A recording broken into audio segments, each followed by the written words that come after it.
and welcome to this event at Hudson Institute. My name is Rebecca Heinrichs, and today we will be discussing the strategic importance of Guam and the threat to Guam, in particular from the Chinese Communist Party, from China. And I have a wonderful group of panelists with me. First, this will be a two-part panel. Our first panel, we will be discussing the role of Guam and how we might deter the PRC, and then win if deterrence fails and we find ourselves in a military contest with China. My first panelist is my colleague here at Hudson, Mr. Brian Clark. He's a senior fellow and director of the Center for Defense Concepts and Technology here at Hudson. He's an expert in naval operations, electronic warfare, autonomous systems, military competitions, and wargaming. You can see the rest of his biography on the Hudson Institute website. And then I have my friend and colleague, Ms. Patty Jane Geller. She is the policy analyst for nuclear deterrence and missile defense in the Heritage Foundation Center for National Defense. And my friend and colleague as well, Mr. Matthew Koslow. He is a senior analyst at the National Institute for Public Policy, and his areas of expertise are in nuclear deterrence, missile defense policy, arms control, and Russian and Chinese nuclear doctrine. It is a great privilege to be able to moderate this discussion. I intend to just ask each of my panelists to please open with 5 to 8 minutes of remarks, just to put some interesting things on the table, and then we will have a discussion about those. So with that, I'm going to turn it over to my friend, Brian. Brian, the floor is yours. Well, thank you very much, Rebecca. I appreciate you doing this event, and I'm going to share some slides here that go along with my opening remarks, because I want to talk a little bit about overarching approaches to defending Guam and Guam's role in our overall Pacific war plans. So first, to talk a little bit about what is China doing? China is the challenge that we face here, as you said, Rebecca, earlier.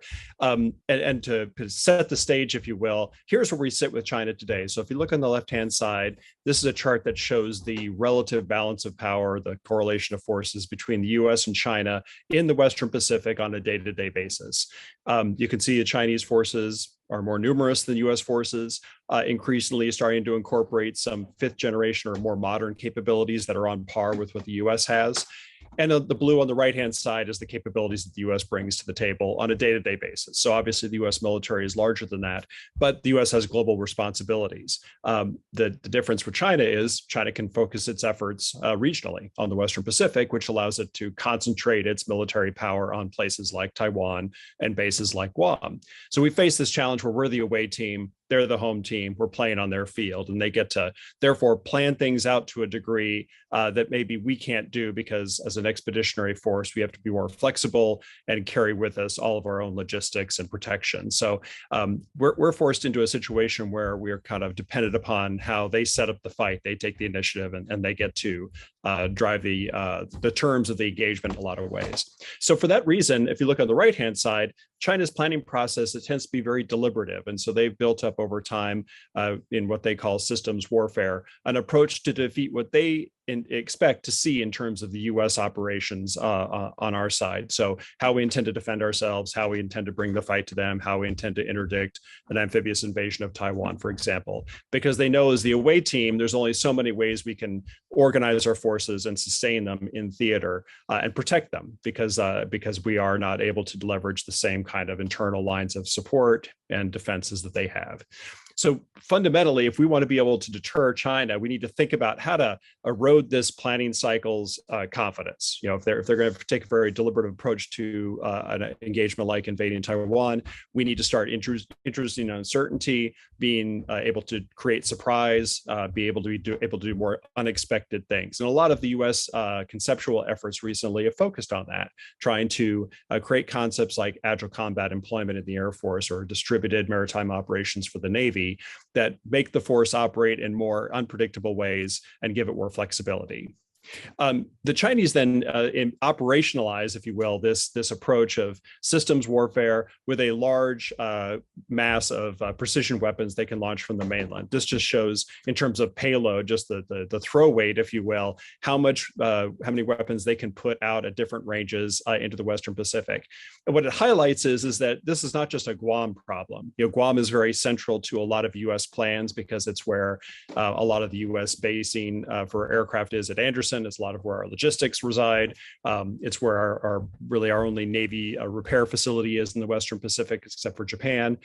So we really need Guam to be operational, but it's not just a Guam problem. Other bases like Singapore, where we might intend to operate from or get support from, are at risk, as well as places even farther out like Diego Garcia and potentially Hawaii.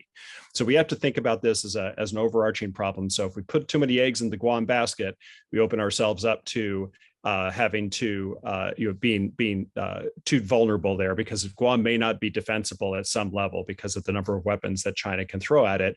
Therefore, we need to think about spreading our forces out over a larger area and over more bases. And if you think about how we might defend Guam, I'm not going to go through this in detail, but this is just like one depiction of how folks have talked about defending Guam. This very multi-dimensional, multi-faceted approach where you combine defenses on Guam with aircraft from the sea and from shore that are doing air defense patrols, doing offensive counter-air sweeps to try to pick up bombers before they're able to launch cruise missiles at Guam. Even places like in the Philippines up on the upper left-hand side, where we put Marines ashore to interdict bombers as they cross the first island chain. So this very multi-dimensional, multi-service joint approach to dealing with the defense of Guam is going to be challenging, but it may be necessary to get the capacity you need to be able to deal with this kind of scale of threat. The difficulty, though, is how are we going to pull this together on the fly? Because one of the difficulties, the challenges the U.S. military faces is this, which is, as this diagram shows, we start in the center with kind of how the services develop their forces. They build their force structures, their force designs, they train and prepare them for deployment, and they eventually send them out to the combatant commanders. Well, the first time that a service unit encounters a unit from another service generally is when you arrive at the combatant commander's theater, and now you have to work together. And we haven't trained together. We haven't really done any operations together. So that first opportunity for joint operations and joint integration is in the combatant commander's theater, which would be okay, except we provided the combatant commanders very little tools to be able to integrate joint forces in theater. So this is one of the big challenges defense of Guam faces, is if it's going to be this multi-service, multi-dimensional approach to defense of Guam, how are we integrating that? Who's responsible for that? Technically, Indo-Pacific Command is responsible for it, but they've not been equipped necessarily with all the technical skills, the technical capabilities, and the support infrastructure to do so. This is a lot of what resides in this Pacific Deterrence Initiative investments that the Indo-Pacific Command has requested over the last couple of years. Those investments are really critical to enabling this joint integration to occur in theater, because we don't do it at any other point in the force development or force preparation process. So that's going to be one of the big challenges we face in Guam defense is integration. The other challenge we face is then balancing the investments in Guam defense versus investments in other parts of the U.S. basing infrastructure in the Western Pacific at sea and ashore. So every combat air patrol we put over Guam is a combat air patrol we probably can't put over Okinawa or Kadena. It's a combat air patrol that we may not be able to deploy in support of a carrier strike group that's going to be able to do some kind of counter maritime mission against the Chinese. So we're going to have to figure out how to divide our forces amongst multiple defensive locations in a way that maximizes the flexibility of the force, because fundamentally, if we want to deter China, it's about creating that more flexible force. So one way to think about this is the current effort going on in Indo-Pacific Command under the last year's NDAA, National Defense Authorization Act, that established a pilot program for mission integration. And what that pilot does is it establishes a mission integration cell out in Indo-Pacific Command, supported by the Strategic Capabilities Office back in the Pentagon. And what that mission integration cell is charged with doing is addressing a key operational challenge in Indo-Pacific Command. So one of the ones they're looking at doing is resilient air operations from Guam. So that is not just about defense of Guam, though. So that fundamentally, Guam has to remain in operation to create uncertainty for Chinese planning. Well, then there's multiple ways you can do that. You have to defend Guam, but you also have to come up with a way to continue air operations from Guam in the face of enemy attacks that are successful. So you need ways to continue doing air traffic control. You need ways to do runway repair. You need ways to continue to provide fuel, even though the fuel tanks might have been hit at Anderson. So all of those things are kill chains or effects chains that you need to be able to execute as represented on this chart. So Indo-Pacific Command is going to have to send some of its forces over to this mission integration cell and allow that mission integration cell to come up with new ways to combine those units to be able to deliver on these different effects chains that are necessary to support resilient air operations from Guam, some of which are defensive, some of which are focused on continuity of operations rather than simply protecting against incoming weapons. In terms of how they do each of these effects chains, one of the things they're going to have to look at is how do I try to come up with multiple ways to do each of those tasks, whether it's defense against hypersonic missiles or one runway repair. So one way to represent that is here. If you think about the hypersonic missile threat, the other panel is going to get more into the eaches of this, but I'll just say one thing we need to look at is how to have multiple ways to execute each of the effects chains necessary for maintaining resilient air operations from Guam. So it's going to be a combination of, in this case, do we use multiple different satellite systems to get the initial detection of a hypersonic missile coming in? So the hypersonic ballistic and tracking surveillance system, HBTSS. We also have the Space Development Agency's electro-optical infrared sensor system. Those two systems give you multiple ways to get the initial detection and tracking. And then you can come up with multiple ways to then, to continue to track that weapon through its glide phase, such as looking at AWACS, being able to do that. And then you need to have multiple ways to engage it, which might be an F-18 or it could be an SM-6 coming from a ship. So having multiple ways to execute each of those effects chains is necessary, not just for our own resilience, but also to create more difficulty for the Chinese planning processes that ultimately are the things we're trying to dissuade. So at the end of the day, what defense of Guam needs to be about is not just defending Guam per se, but also it's more about resilient air operations from Guam, and then even more so, it's about resilient operations from the U.S. force as a whole in the Western Pacific. And fundamentally, we need to be thinking about undermining the PRC planning process. That's got to be the main goal. Is if we focus only on the warfight and trying to succeed in some theoretical warfight, we may guess wrong as to what the warfight looks like. But if we try to create a force that's got resiliency and adaptability built into it, we're more likely to dissuade China by presenting them with enough uncertainty that their planning processes will be successful. They might choose to defer conflict, and just wait till another day when things look better. And so fundamentally, that's about getting away from this idea of a forecast-centric force where we try to predict the scenario we're going to face and build a force to address that scenario, and instead build a force that's focused more on having a decision-making set of options. So it's a set of options available to us to do multiple effects chains to execute each task, and then a way to execute those tasks across multiple bases in the Western Pacific so that the Chinese don't have an easy way to get a one-shot, one-kill by taking out Guam. And with that, I'm going to turn it back over to Rebecca, and looking forward to the questions later on. Wonderful. That was a great beginning for us. And then I will get to some, you've just pinged 3 more questions in my mind that I want to have for you, but I'm going to put those on hold and turn to Patty Jane to give us 5 to 8 minutes of your remarks. Awesome. Thanks so much, Rebecca, for having me for the chance to talk about this. So I thought I'd start by outlining why Guam is so important to U.S. strategy in the Indo-Pacific.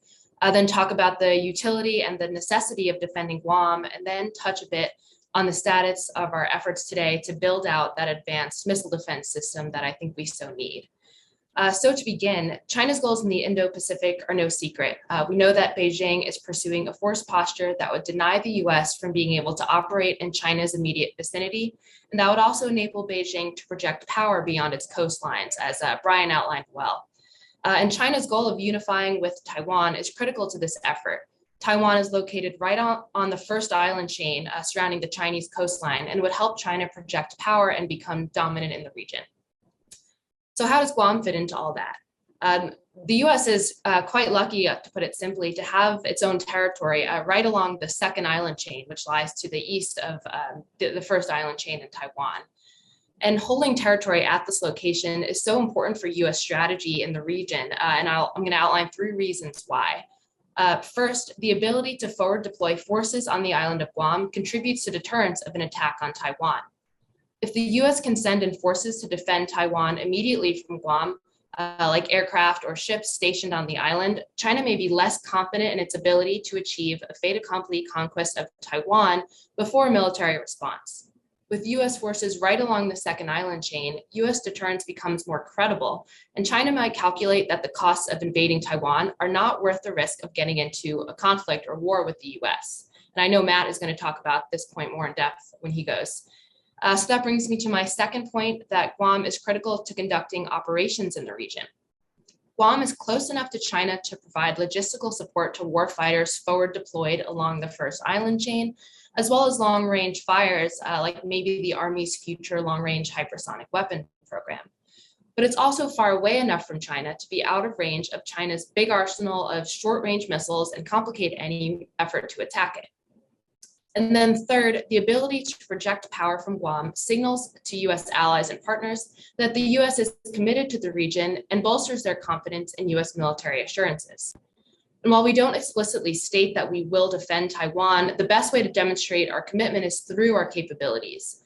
And with our own territory close to that potential conflict, we have a place to deploy our new capabilities without the need for host nation basing agreements.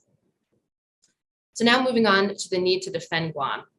We know that China has gained the ability to hold Guam at risk with its vast arsenal of ballistic, cruise, and hypersonic missiles, most of which are also nuclear capable. And for this reason, since 2019, Indo-Pacific has requested a permanent 360-degree missile defense on Guam by 2026 that can defend against any missile attack.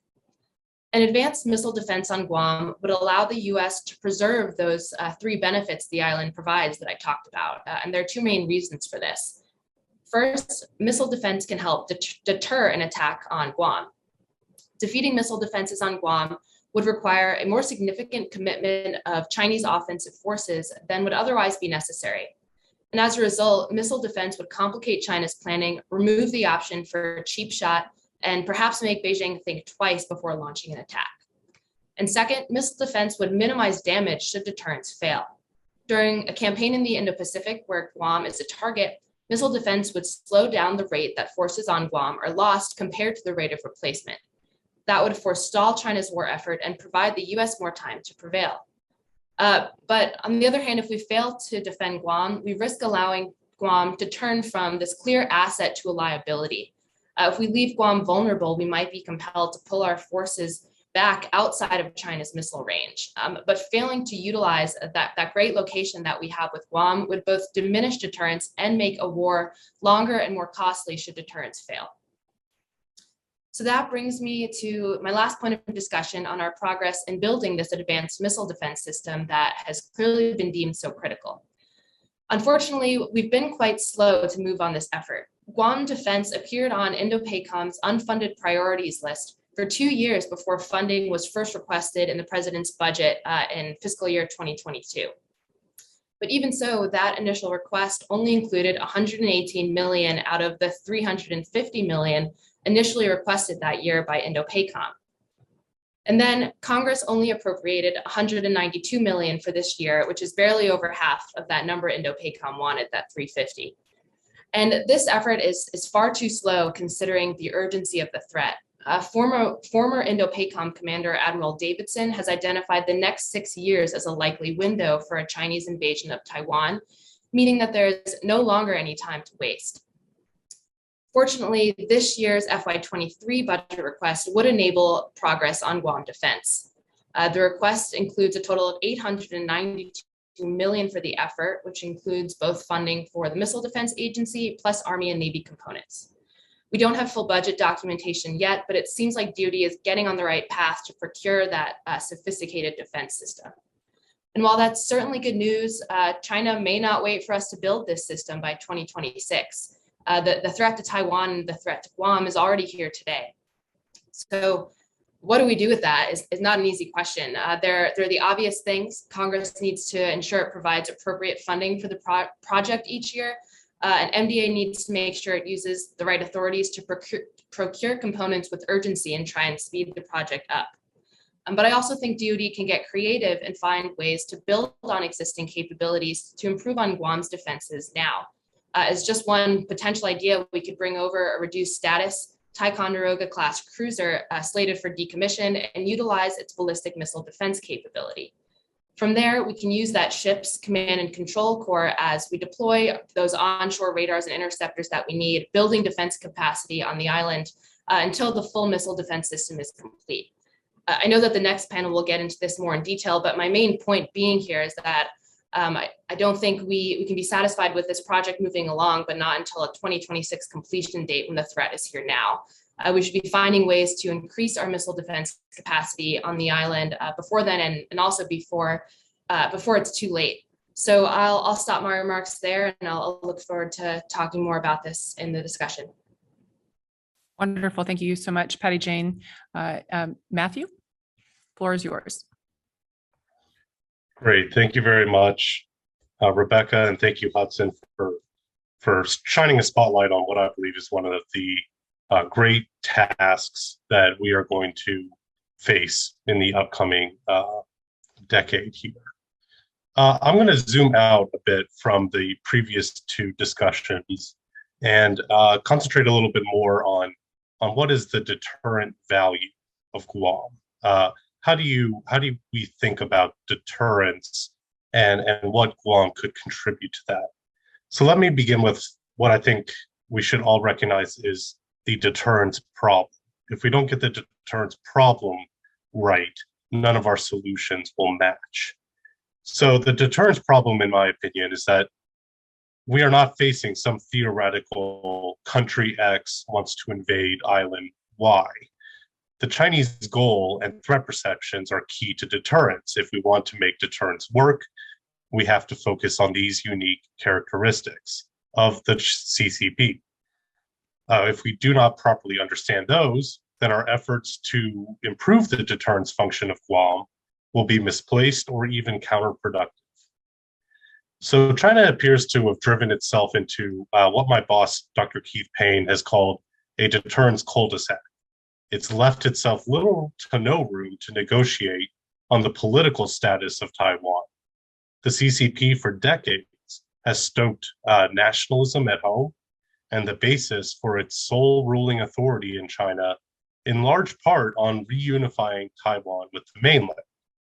From the CCP perspective, America is in decline, China is on the rise, it has the local advantage in the balance of military forces across the Taiwan Strait. It has other advantages in geography, logistics, and most importantly, the stakes involved. That is, the CCP perceives it is simply willing to risk far more in taking Taiwan than the United States is willing to risk to defend it. To make matters worse, the United States and its allies have no formal alliance structure with Taiwan, no history of fighting to defend it. Rather, it has a multi-decade effort to purposely assure China that the US policies and capabilities are non-aggressive in this respect. Under these circumstances, deterrence is going to be very difficult and possibly impossible. But Guam will have to play an integral role as a territory that enables US deterrence actions. So we've established that there's a deterrence problem, an existentially motivated China that seeks to overwhelm a militarily inferior Taiwan that lies 100 miles off its coast, while the United States is thousands of miles away. If the United States wants to deter an invasion, it must know what type of invasion China is planning. Chinese strategists, as well as the Department of Defense, have given us some clues in this regard. China would, and I'm quoting here from the annual DoD China report, China would attempt to delay and defeat intervention in an asymmetric, limited war of short duration. In the event of a protracted conflict, the PLA might choose to escalate to cyberspace, space, or nuclear activities in an attempt to end the conflict. The key words here, I think, are asymmetric and limited war of short duration. How do you deter an asymmetric or limited war of short duration? As Dr. Payne and I write in our latest report on the topic, we recommend a victory denial deterrence strategy. In essence, the United States must take what appears to be China's strongest motivating factor and turn it back on them. That is, China believes failing to take Taiwan is an existential threat to the regime. So a US victory denial deterrence strategy uses that existential motivation and turns it around into an existential dread, existential fears. In short, the United States does not have to outright decisively defeat China, but it must deny China victory by taking China's hopes of an asymmetric, short conflict and demonstrating through its capabilities that such a conflict would likely be long and with costs vastly disproportionate to any benefits that China believes it could have. So how then does Guam, a little island in the vastness of the Pacific Ocean, contribute to this victory denial deterrence approach? I argue in three ways. First, as Patty Jane mentioned, Guam helps to reduce the twin tyrannies of time and distance for the United States. It allows a forward deployment of significant number of military forces that could come to Taiwan's aid, and this helps counter the Chinese perceptions that they may be able to quickly end a Taiwan conflict before US forces arrive.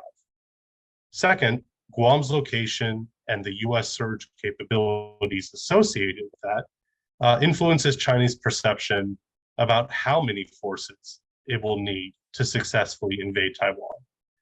That is, without Guam, China could perhaps get away with a smaller invasion force, meaning less logistical financial troubles. But with Guam, that forces China to commit a larger number of troops initially.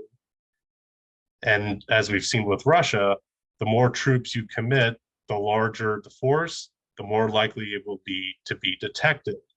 That makes preparations easier for the US and Taiwan. And when preparations are easier for the US and Taiwan, that will help influence deterrence in a positive direction. Third, US forces on Guam will enable a potentially longer, drawn-out conflict, which is one of China's worst nightmares. The prospect of a longer, more drawn-out conflict would appear to benefit the United States by allowing the far more distant United States to surge forces from its homeland through islands such as Guam onto Taiwan. And finally, I think we need to be very careful to not allow CCP perceptions of Guam to be seen as vulnerable. Brian made a great case for the operational value of Guam. And I think lots of US military planners would see Guam as extremely militarily valuable. And thus, it should have a deterrent effect on China. But what concerns me is that some PLA writings indicate that they believe logistics and power projection are the key vulnerabilities in modern warfare. Guam is nothing else if not a major hub for logistics and power projection. We must not allow the CCP to see Guam as a key vulnerability that a clever PLA colonel can convince the CCP leadership is easily destroyed and the key to a quick victory in Taiwan. So I will stop my remarks there, hand it back to Rebecca, and I look forward to the questions. Wonderful. Thank you so much, Matthew. That was a great set of remarks. Brian, I'm going to get right into it because I think it actually goes well with what Matt just said. You have actually recently written a piece on campaigning as part of deterrence.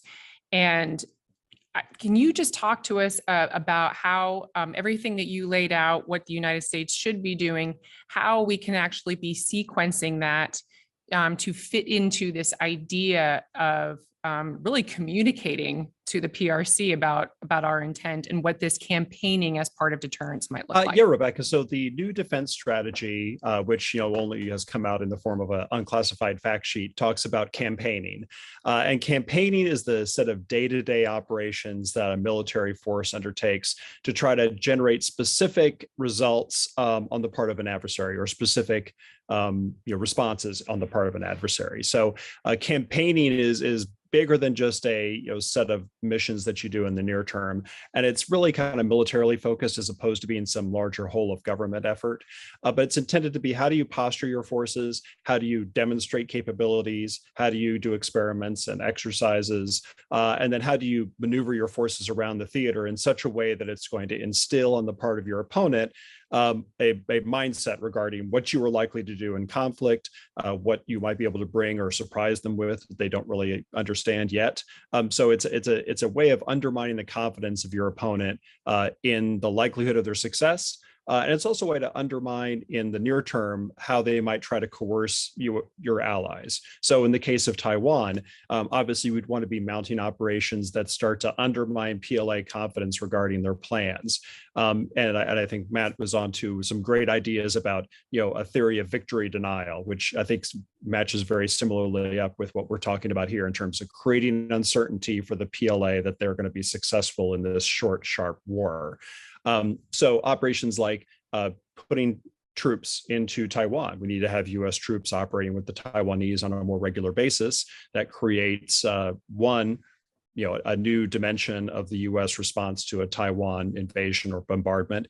It also creates what I think is very important to this theory of victory denial, in that the Chinese forces are going to have difficulty once they get on Taiwan and trying to invade it if there's resistance. The short, sharp war theory depends on the Taiwanese government capitulating rapidly and giving up before you actually have the fight, which is sort of what the Russians had hoped to achieve in Ukraine. So if you're China and you can bombard Taiwan and then follow up with an invasion and get the Taiwanese government to give in, well, then you get your short, sharp war. If they don't do that, it won't be short or sharp. It'll be a long, protracted mess. And every analysis, every war game, every modeling and simulation run I've done has shown that. And then the experience in Ukraine has validated it. So campaigning is really this idea of, we're going to create the conditions so that we guarantee, in Matt's terms, that this short, sharp war they want to have, this victory theory they have, is not going to work out in practice. It's not just about putting troops in Taiwan, though. It's about spreading our forces out, making Guam less of a target. I was talking about trying to be resilient, which means maybe not putting all your eggs in the Guam basket, operating more broadly in the Western Pacific, taking advantage of new operating locations, and then demonstrating new capabilities that maybe the Chinese didn't expect us to have necessarily in theater, like hypersonic weapons, like unmanned undersea vehicles, like some of our other operations, the electromagnetic spectrum. So just to put a finer point on that too, because I think, in other words, a lot of this, you want it to be public. You want them to see Right. what it is that we're doing, because we are trying to influence them. So it really is a refutation of this idea that to put troops in Taiwan is provocative, or to increase testing in a visible way would be provocative. You're saying, no, that's exactly what we need to be doing to influence their calculations. Correct. That's a key element of campaigning, is being able to do it in a way that your adversary is going to see, and also that the public will see, so that your adversary can't ignore it. You're forced as the PLA and the PRC government to respond. Great. Pat and Jane, you talked about the difficulty of defending Guam. Some of critics of an effort to defend Guam say, listen, it is just too hard. It's too expensive. Can you, what would be your response to that in terms of the cost curve challenge and what it would take to actually defend Guam successfully on the cost point? Yeah, I think that's a great question to consider. And the way that I approach this question is I think we need to consider the alternative of not defending Guam. Of course, we have to invest a lot of money into a strong missile defense system. But if we don't defend Guam, if we leave it the way it is, we'd be ceding this advantage to China. You know, China is building ballistic missiles. The DF-26 is termed the Guam killer. We'd be saying, all right, China, you know, you're right, you got this one. We're not going to utilize this island that we have right out on the second island chain. And if we decide that defending Guam is too costly, we might need to consider pulling our forces back from Guam outside of the range of China's, you know, DF-21, DF-26, and that would only make deterrence more difficult and our operations a lot more difficult. We wouldn't be able to use in the same way the strategic hub we have in Guam, where we store a lot of ammunition and logistics capabilities. We wouldn't have that advantage anymore. And you know, you mentioned the argument that we shouldn't waste our money on defending Guam. People have argued that China will just build more missiles and be able to overcome those missile defenses. But to that, you know, China is already building more missiles.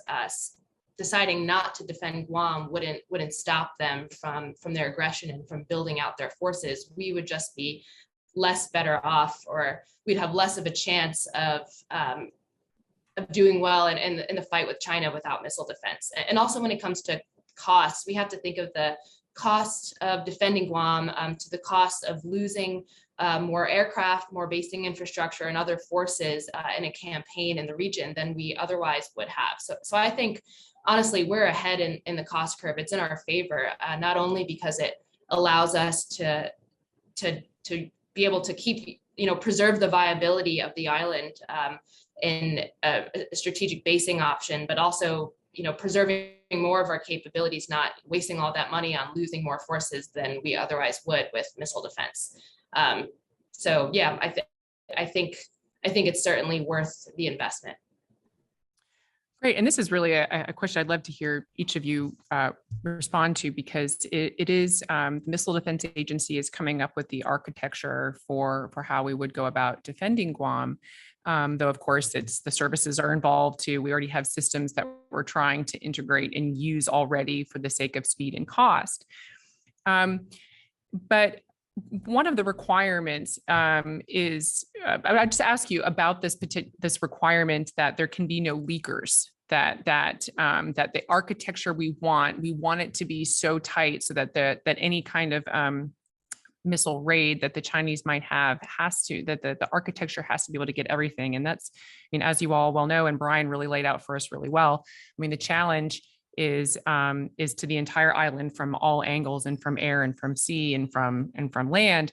And so missiles that are very difficult to intercept from the traditional missile defense system we already have had there for several years, which is the THAAD system. This is why we need this more robust architecture to handle a variety of threats. So I'd love to hear you all talk about this standard of zero leak, and why do you think that is either wise or unwise, and how we should think about that. And Matt, I'll turn to you, and then I'll kind of go back around the other way and go to Brian and Patty Jane. Sure, this is a really important question, and it doesn't just relate to Guam. It also relates to homeland missile defense as well. The same concept applies. I think critics of missile defense often impose on it this theory that it has to be 100% effective. There can be no leakers. If there is one leaker, missile defense has fundamentally failed. And I think that's a very operational view. It's not a deterrence-centric view. But even from an operational view, a 99% success rate is 99% success. That there is one leaker is what you have maintenance for, right? So I wholesale reject the idea that if we can't have perfect defenses, then it's useless. And I'll give an illustration as to why. I think there is a good chance that we could have very effective cruise missile defense, possibly from directed energy sources in the near to midterm. That could be very effective for Guam. Ballistic missiles, it's going to be more difficult, and hypersonic even more difficult than that.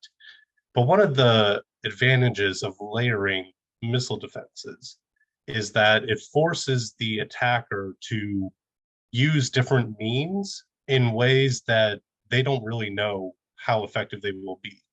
We've heard some of these attrition statistics out of Russia and Ukraine.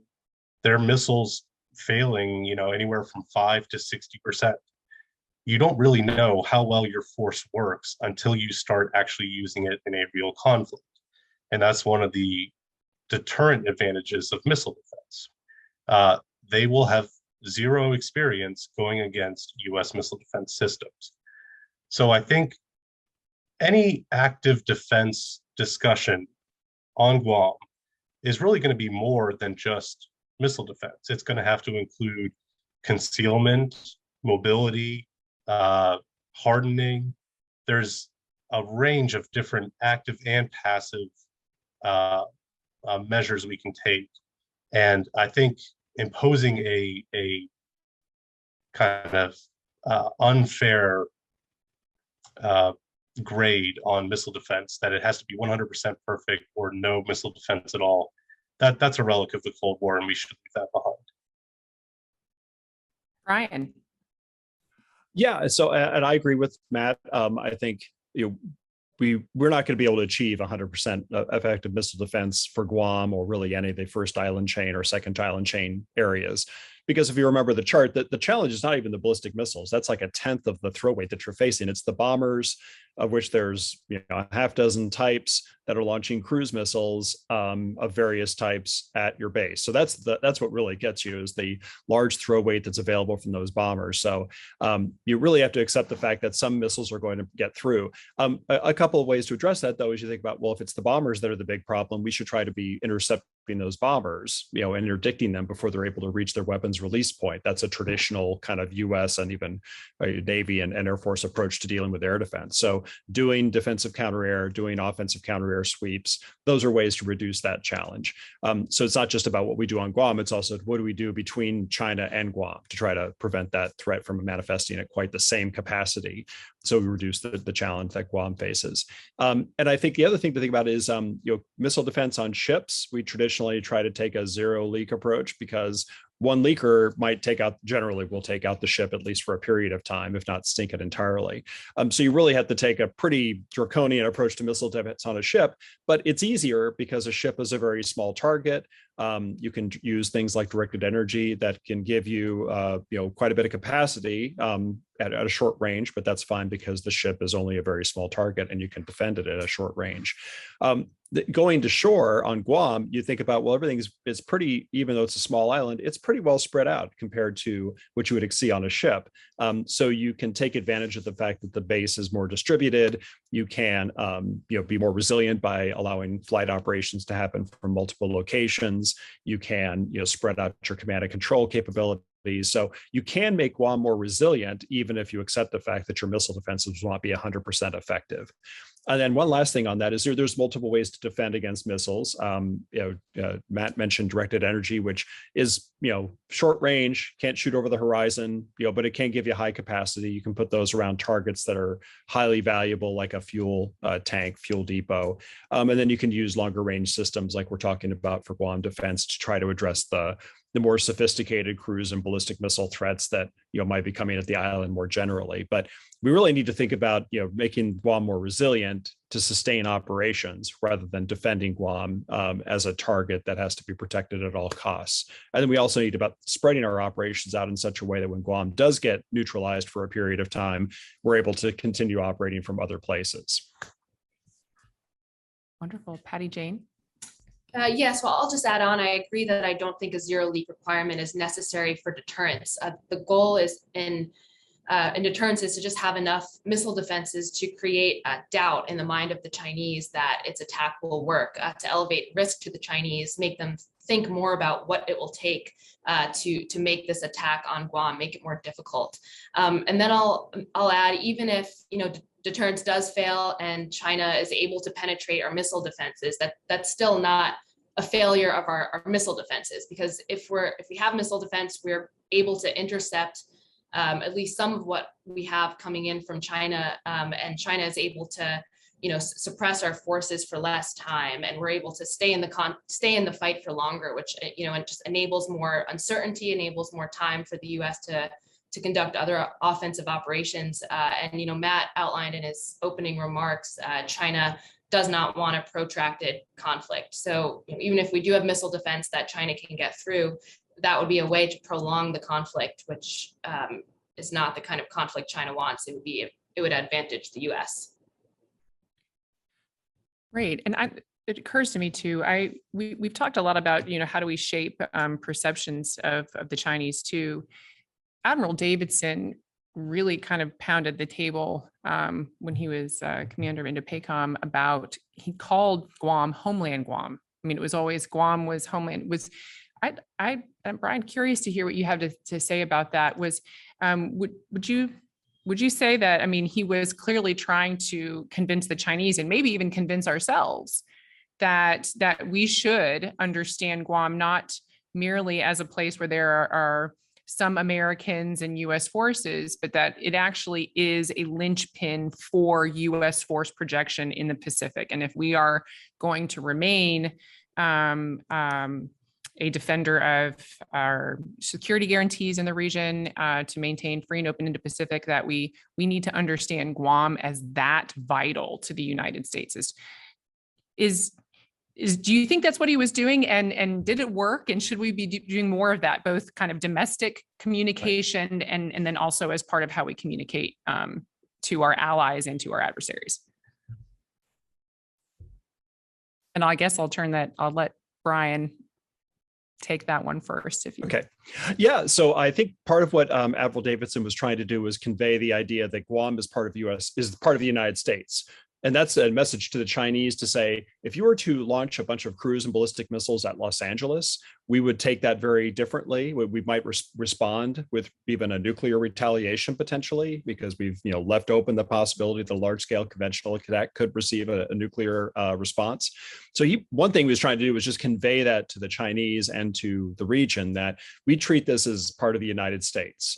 So we're not going to consider Guam to be some outside territory that could be destroyed at your convenience and not really retaliate for that. So, the idea that China would mount a massive attack on Taiwan, or rather Guam, and that we would not respond by attacking China, he wanted to make sure that was on the table, that we were not going to treat this as strictly a fight over Taiwan. This was now a fight between the United States and China, more formally. So that was one part of it. The other part of it was to convey the importance of Guam, but to the United States militarily, as well as from a national security standpoint, to say we need to put the necessary investment in here, because we would not think of leaving the west coast of the United States undefended like this.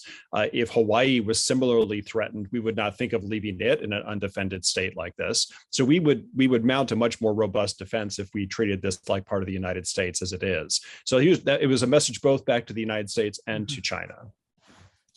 I think that is so important. And that gets back to what Patty Jane was saying about the cost issue.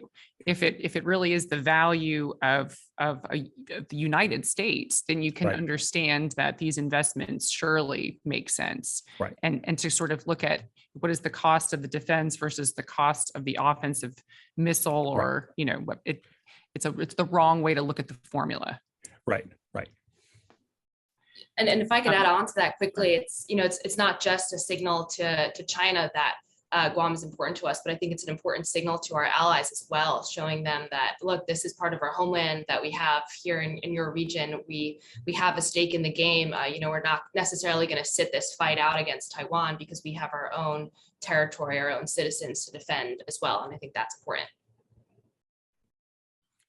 And I think it would communicate exactly the wrong thing if we decided it's just too hard, or if it's not going to be a perfect architecture, not just for the missile problem, but for all the other threats, then we're not going to do it. That it really sends exactly the wrong message to our commitment to all of the other security guarantees that we have in the region. I would like to talk, we've got about 13 minutes here. What are some of the lessons that everybody's watching what's going on with the Russian aggression against Ukraine, and how the United States and allies are responding to that? We know that China is also watching that and trying to learn some things the best that they can. and there's only so much we can know for certain with high confidence, but I would really love to hear all of you talk about some things that we should be looking at, and some things that maybe you have noticed that maybe even challenged your own previous assumptions that you had before the Russia's aggression against Ukraine. Because I think that all analysts and those inside the building are also kind of looking to see, did we get some things wrong, and how can we think about this in our approach to deterring Chinese aggression in the Indo-Pacific. And I'll start with Matt, if you don't mind taking that one first, and just even a couple of points, doesn't have to be comprehensive, because then we can kind of go through and then kind of respond to one another's remarks. Absolutely. I wanted to make one historical allusion in this case. We do have precedent of China learning from a modern war, and that was the Gulf War. The Gulf War was absolutely a paradigm shift for the PLA. But they didn't take the deterrence lessons away from that conflict that we wanted them to take. What the US showed in the Gulf War was overwhelming conventional power against a large army, and we did it very, very quickly. That should have told the Chinese, hey, you don't want to mess with the United States. Instead, the lesson it taught them was that you need to be asymmetric and quick against the United States, and go big and go early. Those are the lessons it learned. And the worry I have with Ukraine is that China is watching that conflict in a similar way that it watched the Gulf War, and learning that they should probably make nuclear threats more explicit, much earlier, and do it against the homeland. Perhaps Guam to start, and Admiral Davidson's remarks in that sense help. But I do worry that the main lessons they are learning is you have to go big, you have to go early, and you may even want to do a limited nuclear employment to really drive home the fact that US military aid should not arrive in Taiwan, because they are watching the effects of burning tanks all over Ukraine. That is the effect of US military aid that's successful, and they don't want to see that. I guess a couple of things. One would be it did confirm a lot of what we had seen in previous analysis, inside the Pentagon, of how well a fight on the ground in Taiwan is likely to go. Those analyses have all kind of revealed it gets very messy very quickly, turns into a slog, and that if there's any resistance on the part of the Taiwanese, it turns into a protracted campaign. So that really got validated here by seeing a very sophisticated military in the Russian force come up against a relatively unsophisticated but well-equipped Ukrainian resistance. So you could see a similar thing play out in Taiwan. The difference being, expectation on the part of the PRC that the Taiwanese government will capitulate in a way that the Ukrainian government did not. And I think to stiffen the backbone and stiffen the resolve of the Taiwanese government and military, that would be an area where that US troops on the ground in Taiwan on a more regular basis, training and working with them, could be make a huge difference. So it's one thing to say, well, we're defending you from Kadena or Guam. It's another thing to say, I'm defending you from right next to you. I guess another big thing is, for the Chinese, it gives them an opportunity to kind of examine what's the toolkit that the U.S. can bring to bear in a non-military sense. So when we talk about integrated deterrence, they can say, well, here's the tools that are available to the United States in a maximalist approach to economic, diplomatic, and information pressure. And they can say, well, we can prepare for that. We can prepare for getting the Russia treatment if we were to invade or attack Taiwan. And maybe that gives them some actual confidence that they can weather that they didn't necessarily have before, because they've seen it in action and can now measure what likely impact on them. So I think in one way, it might give them some confidence in terms of non-military tools, but then it gives them a little bit of pause on the military side. I think it could cause is China to reevaluate what's the most likely scenario that they would want to use to bring Taiwan, back into the fold. So it turns from invasion to bombardment, or invasion to blockade, or to quarantine. So we need to be prepared in terms of our force posture for multiple ways a Taiwan scenario could play out, not just the invasion. Wonderful. Patty Jane?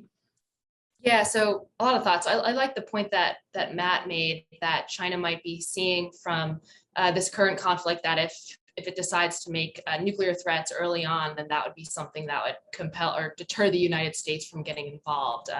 We've seen a lot of rhetoric from this administration about how we want to avoid World War III, we want to avoid nuclear escalation with Russia. I hope it's not sending a message to China that if they make nuclear threats early on, we won't get involved either. The key difference that leaves more room for optimism is that the U.S. is more clearly not committed to defending Ukraine than Taiwan. We don't say we explicitly we will defend Taiwan, but it's ambiguous. We are deploying capabilities in the Pacific to demonstrate our commitment. So I would hope that the United States would be less deterred from a Chinese nuclear threat of what we're learning. Another concern I have, so China is clearly seeing the international support for Ukraine. Many countries are sending in forces to Ukraine and aid. The concern I have is that China considers Taiwan, part of its own territory, part of its own country. It's not quite the same as invading a completely sovereign nation that Ukraine was. So I would hope that the rest of the world will still see that as a violation of Taiwanese sovereignty and get involved in the same way. So that's a lesson that I hope at least China is getting away from this, that there should be an international backlash like there is in Ukraine. Right.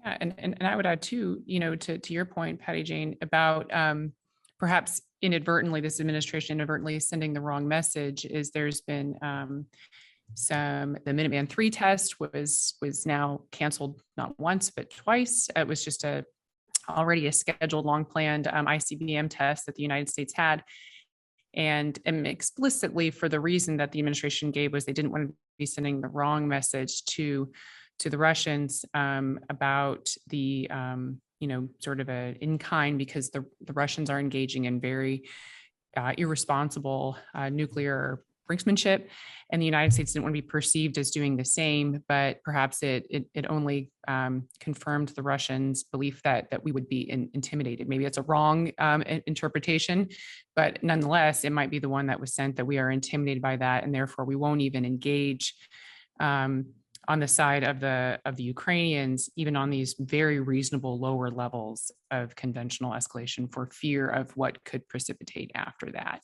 And so hopefully the lesson is, if we could do a do-over, we would take a different approach to all of this. And I think Brian's points about some of the things we should be doing for Taiwan are exactly what we did not do for Ukraine, and very visible troop deployments there for training purposes, very visible testing, kind of operational movements and that kind of thing that would convey our commitment, and that we're not going to be intimidated by threats. So those are some things. And then I would, maybe this is just, I would though, one of the things that has been in quite a bit of literature after the Russia invasion of Ukraine is that, that our military misjudged the capabilities of the Russian military to engage in this fight well. Logistical challenges, not very good command structures, and the training wasn't as good as we thought it was. Even the sophistication of their weaponry was lacking in a way that we didn't. Do you and I guess I'll turn to Brian first, because Brian is very familiar with the kinds of weapon systems that the Chinese have a little bit more. Do you think that it would be wrong for the United States to get overly confident that we would be so lucky in the case of a Chinese attack against Guam or Taiwan? I think there's going to be a difference, right? So on the Russian side, we've seen the failures of our expectations come into play, mostly in terms of like the nuts and bolts of a military operation. So Russian systems that are essentially fire and forget, like the Caliber missile and the Curzon hypersonic weapon, those work just fine. I mean, and Matt brings up the point about some missile failures. Those, for all we know, are going to be a function of U.S. efforts to try to undermine the effectiveness of those weapons. I'd expect on the Chinese side, we're not going to see that same level of missile failures. So the Chinese approach is very much focused on trying to remove the uncertainty that comes from depending upon effective leaders in the field exercising operational art. So they use a lot of precision weapons that operate at long ranges, that benefit from long range sensor networks that give you the precision strike capabilities that they saw the US use in the Gulf War. So they wanted to replicate that for their own theater. And that really takes a lot of that human element out. It reduces the logistical impact. If your logistics aren't very good, it reduces the command and control structure's impact on your effectiveness. So I think we would see a lot less of that in a China US altercation, whether it's over Taiwan or some other target in the Western Pacific. Very helpful. We have just 2 minutes, so I'm going to allow anybody, if you just have even 30 seconds, 45 seconds of something you wish you would have said, but you didn't have the opportunity to say. Now is your time to do that. Matt, I will have you close yourself out here at least. Thank you. No, I only just wanted to reemphasize, I think the more that U.S. officials can work with allied officials on this problem, the better it will be for the U.S.